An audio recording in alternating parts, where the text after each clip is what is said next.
Good afternoon, boys and girls, to the parents that have tuned in, and to all of the adults that have tuned in on this wonderful, wonderful afternoon. Today's story is Chicken Sunday by Patricia Polacco. Chicken Sunday is about a grandmother named Eula May Walker. Eula May has three lovely grandchildren, and you can see them on the front cover of this book. Her three grandchildren wanted to surprise her with a surprise on Easter morning, but they came into a little problem. Let's listen very carefully to the story to see what the problem they encountered and how they handled it and what did they surprise their grandmother with. Chicken Sunday. Also, when you look at picture books, look at the story, look at the pictures in the book, because the pictures and the title can always give you a clue about some of the things that's going to happen in the book. This story is entitled Chicken Sunday. So what it makes me think is that Miss Eula May cooked chicken on Sunday for her grandchildren. Let's listen to the story. Sorry. Stuart and Winston were my neighbors. They were my brothers by ceremony we performed in their backyard one summer. They weren't the same religion as I was. They were Baptists. Their grandma is another word for grandmother. Their grandma, Eula May Walker, was my grandma now. My babushka had died 2 summers before. Babushka is another word for grandmother. Sometimes my mother let me go to church on Sunday with them. How we loved to hear Miss Eula sing. She had a voice like slow thunder and sweet rain. We'd walk to church and back. She'd take my hand as we crossed College Avenue. Even though we've been churching up like decent folks ought to, she'd say, I don't want you to step in front of one of those fast cars. You'll be flat as a hen's tongue. She squeezed my hand. When we passed Mr. Kodinsky's hat shop, Miss Eula would always stop and look in the window at the wonderful hats. Then she sighed and we walked on. Here is a picture of Miss Eula May and her grandchildren looking in the window at the hats at Mr. Kodinsky's hat shop.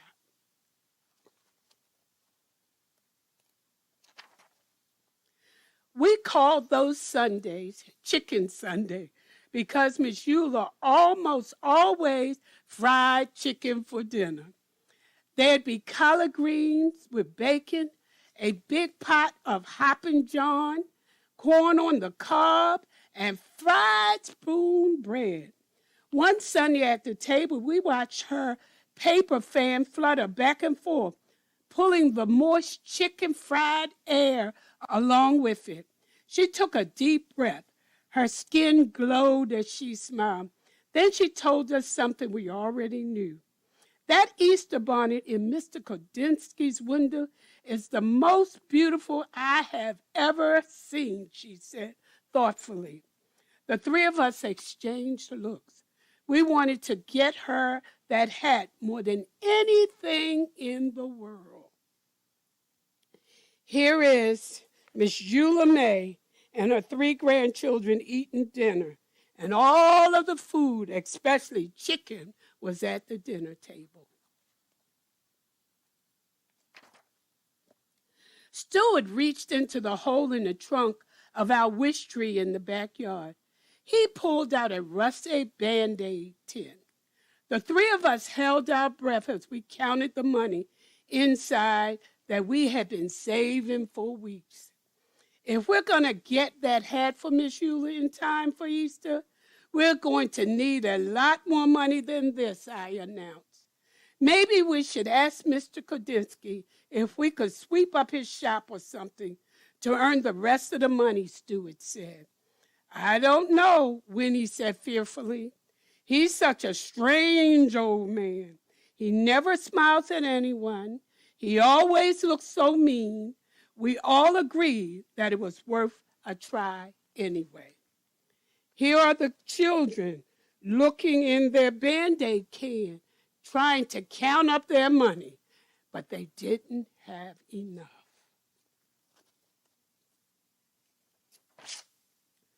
The next day, we took a shortcut down the alley in back of the hat shop. Bigger boys were there. They were yelling. Eggs flew past us and belted Mr. Kodinsky's back door.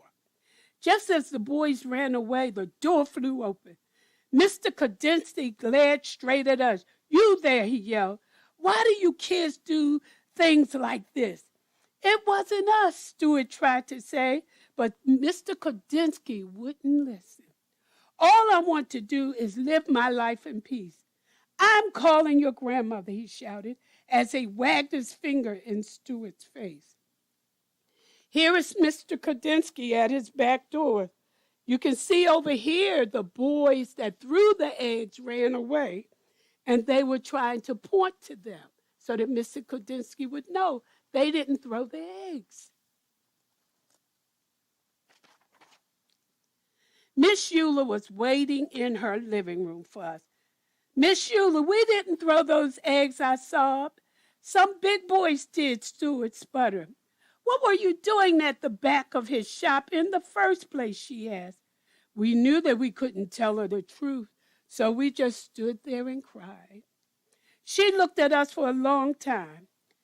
"Baby dears, I want to believe you. Heaven knows that I brought you children up to always tell the truth. If you say you didn't do it, then I believe you. It is too bad, though," she went on to say. "That poor man has suffered so much in his life. He deserves more than eggs thrown at him. You know he thanked you threw the eggs. You'll have to show him that you are good people. You'll have to change his mind somehow." Here we see Grandma Euler like she was crying, and the kids were crying around her. They wanted her to believe them so bad that they were telling the truth. In my kitchen the next day, we thought and thought, how can we win him over when he thinks that we threw those eggs, Stuart asked. "He doesn't even like us," Winston chirped. "Eggs," I said quietly.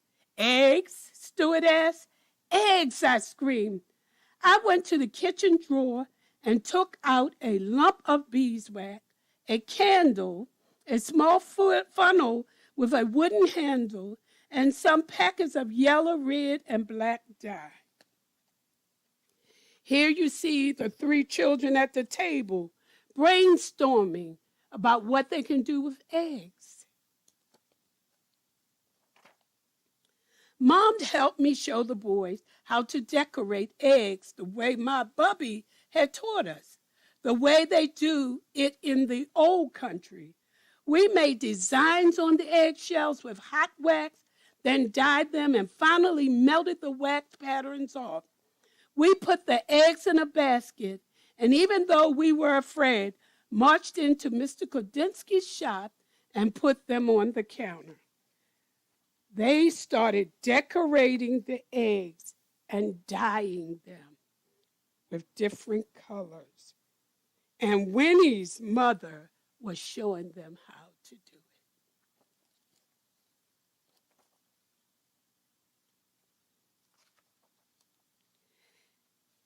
He raised his eyebrows and glared at us. Then his eyes dropped to the basket. "Spasiba," he said softly. That means thank you in Russian. "Sankey eggs," he said as he looked closely. "I haven't seen these since I left my homeland." "We didn't throw those eggs at your door, Mr. Kodinsky," we told him. He looked at us for a minute. "Well then, you have great courage to be here. Zuspa, you have Zuspa." Then his eyes glistened and his mouth curled into a warm smile. "Come, have some tea with me." Look at the beautiful Vasinski eggs the children made, and look at Mr. Kodinsky. looking at the eggs. We spent the whole afternoon talking together, having poppy seed cake and strong tea. He told us about his life and we told him about ours. When we finally got the courage to ask about doing our jobs to earn some money, he apologized and told us that there was no work. We didn't tell him what we wanted the money for. It didn't seem the right thing to do. Our hearts sank. I tell you this, he said thoughtfully, these eggs are beautiful as my hats. Stuart, Winnie, and I looked at each other. It is almost Easter, he went on to say. I'm sure that people would love these eggs. Set up a table and sell them right there in the front of my shop. Here is Mr. Kodinsky and the children eating the poppy seed cake and drinking strong tea. And they were talking about their plan of action. For the next few days, we worked very hard. We made almost a dozen Fasanki eggs. When people came in, they picked them up and said things like, beautiful, splendid, glorious. They were glorious eggs. We sold them all in one day.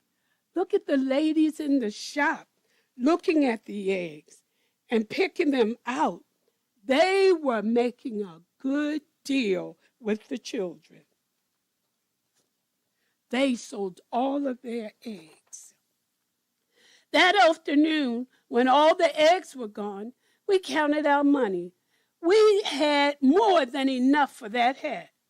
Just as we were about to tell Mr. Kodinsky that we wanted to buy the hat, he came out from the back room holding a beautiful hat box, gift wrapped it.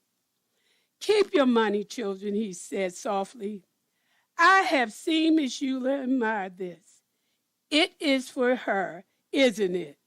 Tell her that I know you are very good children, such good children.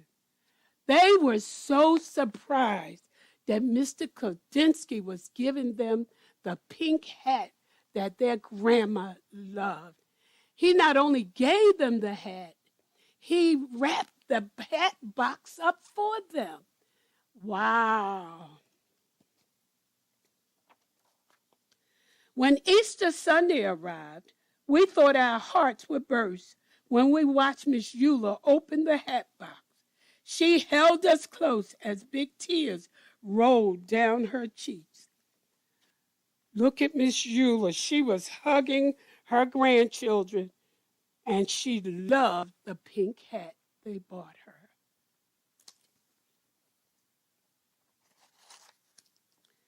Our hearts sang along with the choir that Sunday.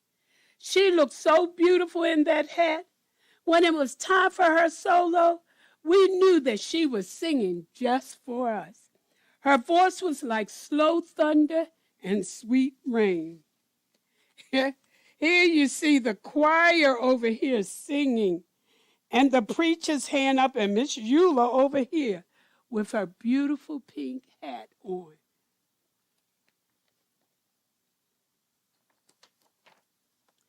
Later that day, as Miss Eula sat at the head of the table, she said, "Oh, baby dears, I can die happy now.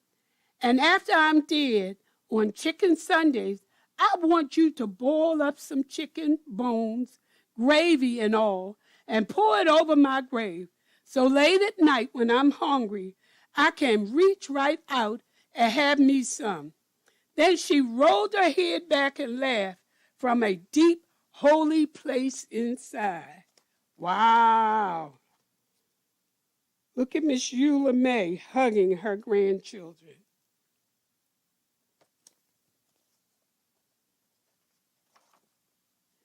Winston, Stuart, and I are grown now. Our neighborhood has changed some, yet it's still familiar too. The freeway rumbles over the spot where Mr. Kodinsky's shop once stood. I think of him often and his glorious hats. We lost Miss Eula some time back, but every year we take some chicken soup up to the Mountain View Cemetery and do just as she asked. Sometimes when we are especially quiet inside, we can hear her singing, a voice that sounds like slow thunder and sweet rain.